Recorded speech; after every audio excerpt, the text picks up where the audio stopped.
Hello everyone, welcome back to my channel Ajit study centre. तो आज के इस वीडियो में हम लोग लाभ और हानि के प्रश्न को सोल्व करने के लिए सीखने वाले हैं। तो आप इस वीडियो को बिना स्किप किए पूरा अंत तक देखिए।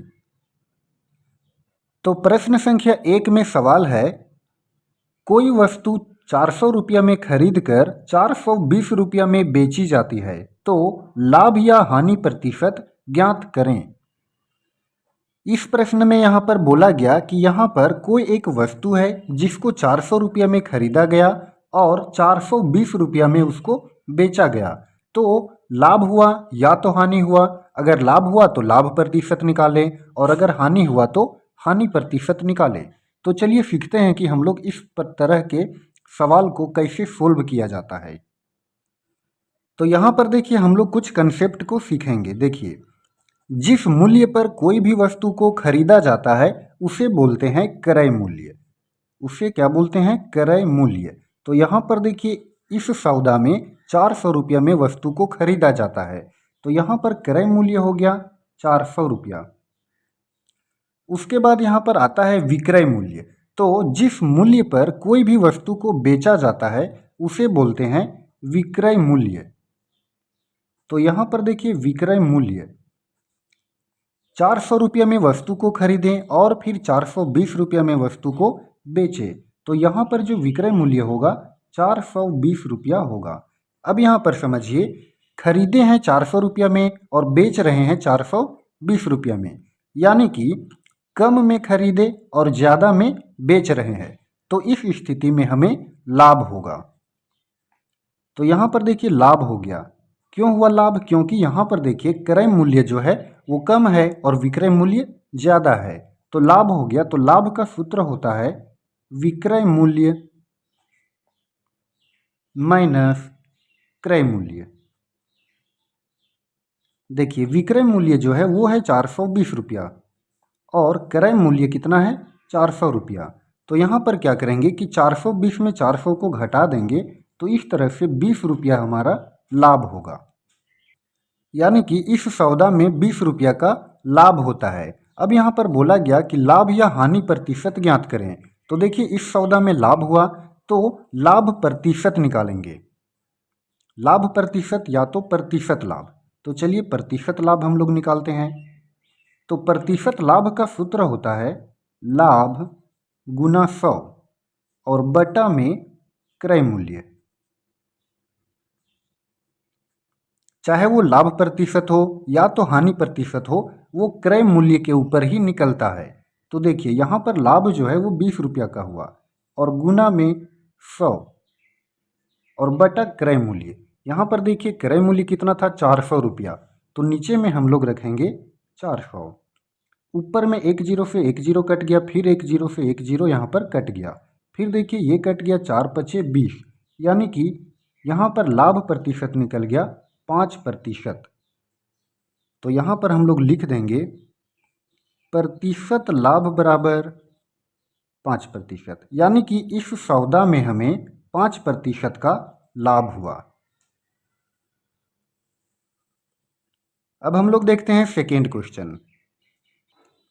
सेकेंड क्वेश्चन में है, कोई वस्तु 350 रुपया में खरीद कर 310 रुपया में बेची जाती है, तो लाभ या हानि प्रतिशत निकालें।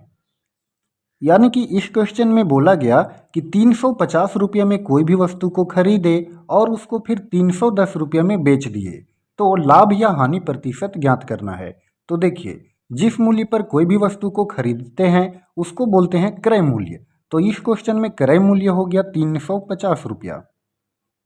क्रय मूल्य बराबर 350 रुपया और जिस मूल्य पर कोई भी वस्तु को बेचते हैं उसे बोलते हैं विक्रय मूल्य। तो यहाँ पर विक्रय मूल्य हो गया 310 रुपया। अब यहाँ पर ध्यान दीजिए कि क्रय मूल्य ज़्यादा है विक्रय मूल्य से, यानी कि ज़्यादा रुपया में खरीदे और कम रुपया में बेचे। 350 रुपया में खरीदे और 310 रुपया में जब बेचेंगे तब निश्चित रूप से हमें हानि होगी।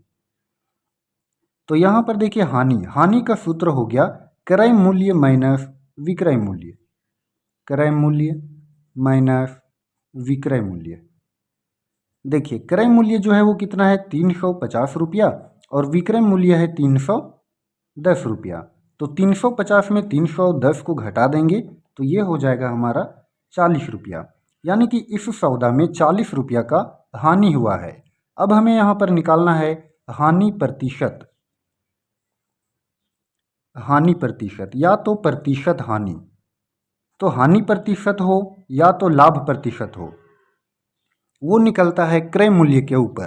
तो हानि प्रतिशत का सूत्र हो जाएगा हानि गुना 100 और बटा में क्रय मूल्य। अब यहाँ पर ध्यान दीजिए, हानि जो है वो कितना रुपया 40 रुपया का हानि हुआ था और फिर गुना में 100 और बटा में क्रय मूल्य।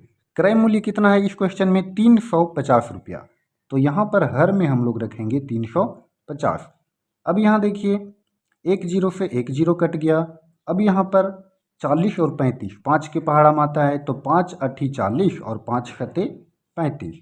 अब देखिए अब नहीं कटेगा, तो 8 गुना 10 ऊपर में बच गया 8 गुना 10 और बटा में 7। तो गुना कर देते हैं इसको, 8 तहें 80 और बटा में 7। अब इसको हम लोग पूर्णांक में तोड़ लेंगे। तो देखिए 7 एकम 7, एक इसमें चला गया तो ये 10 हो गया, फिर 7 एकम 7 और फिर यहाँ पर 3 शेष बच गया तो 3 ऊपर और बटा में 7, इतना प्रतिशत, यानी कि 11 सही 3/7 प्रतिशत, ये हो गया प्रतिशत हानि। यानी कि इस सौदा में 11 सही 3/7 प्रतिशत का हानि होता है। तो स्टूडेंट्स आई होप कि आपको ये दोनों प्रश्न अच्छे से समझ में आया होगा। अगर आपको ये वीडियो पसंद आया हो तो आप इस वीडियो को लाइक करें और चैनल पर नए हों तो चैनल को भी सब्सक्राइब करें। धन्यवाद।